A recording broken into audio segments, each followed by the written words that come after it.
சசிகலா நடராஜன் அவர்கள் குறித்து கடவுள் உங்களிடம் கூறிய தீர்க்க தரிசனங்களை சொல்லலாமா சார்? 7/12/2016 முதல் சசிகலா நடராஜன் அவர்கள் குறித்து முழுமையாக தொடர்ந்து என்னிடம் கடவுள் தீர்க்க தரிசனம் கூறி வருகிறார்.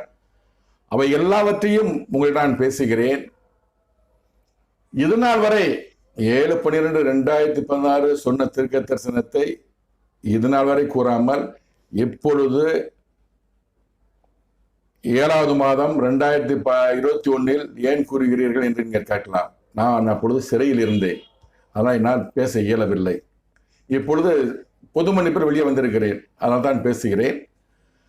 நான் சசிகலா நடராஜன் அவர்கள் பற்றி கடவுள் என்னிடம் கூறிய தீர்க்க தரிசனங்களை கூறுவதற்கு காரணம் சுய விளம்பரத்துக்காக அல்ல. கடவுள் எப்படி தமிழக அரசியலில் விளையாடுகிறார்,